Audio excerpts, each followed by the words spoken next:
Speech contestants. Speaker number 1, Steve Schwinn. A love lost. A love lost. Steve Schwinn. The only thing we can do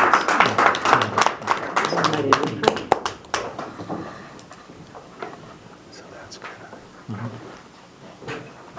Like a soggy, heavy blanket on a September unseasonably warm day in 1999, Ed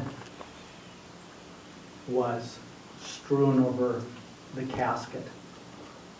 His pain and anguish was palpable. It was substantial.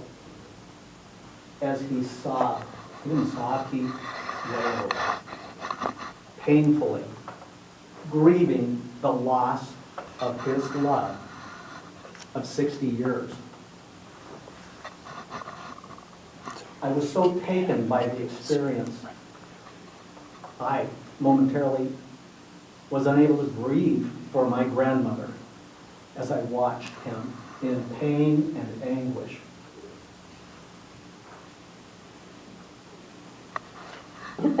Sometime later, 12 years, 13 years, that same experience occurred as I watched my mother sitting at the kitchen table, bolt upright, as she leaned back and wailed and cried, painfully, grievously. Their anguish came from someplace deeper than their very core, in my opinion. It was their soul crying out at these losses of their spouses. Mr. Toastmaster, fellow Toastmasters, guests, have you ever experienced this? Have you ever seen the anguish and the pain that comes from someone who's experienced a loss? It sounds inconceivable, almost intolerable. Like, why would anybody do that? The hopeless romantic looks at it and says, it's a beautiful thing that this person can share that kind of intense feeling for the loss of their loved one. The critical cynic would say, look at that pathetic human being lamenting selfishly a loss that they feel they've suffered from being left behind by the one lying before them.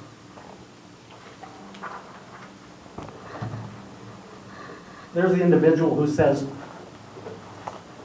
I'm not going there.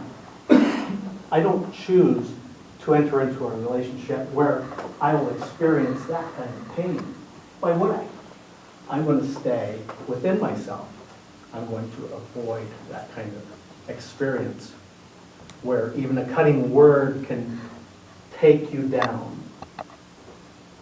A spouse who feels they don't want to be with you any longer leaves, cutting to the quick, or in this instance, death takes them from you and you experience this anguish. He washes his hands of it. Viktor Frankl, a Austrian psychiatrist, in his book, A Man's Search for Meaning, addressed that issue. He was interned in a Nazi concentration camp where he suffered immeasurable harm and pain.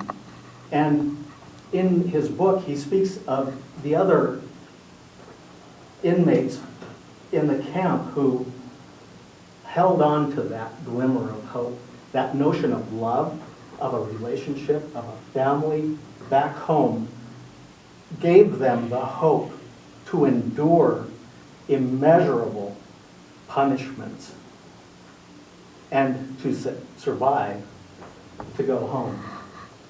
Others in the camp, he noted, had no sense of hope. They had no body to go home to. They had nothing to look forward to. And they simply lay on the floor in a fetal ball. Their punishers kicking them about. The flame within them of life slowly flickering, diminishing, until it simply extinguished itself.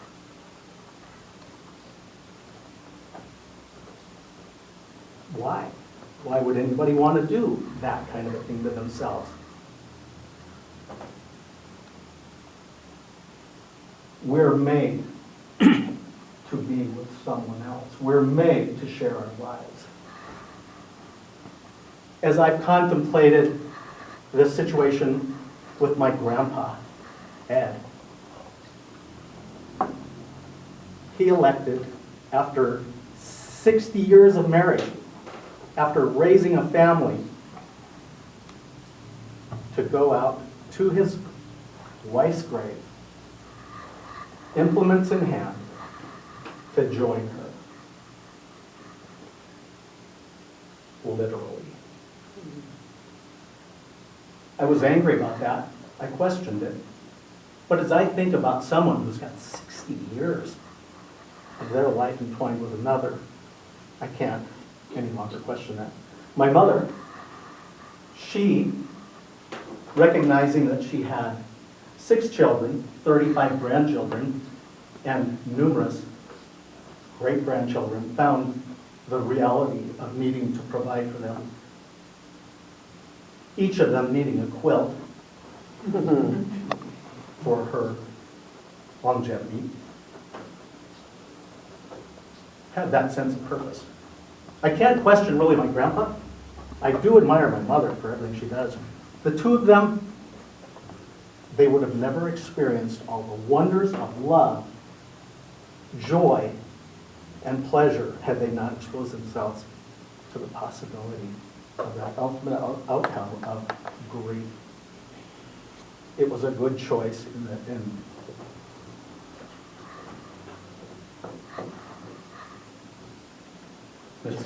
Oh.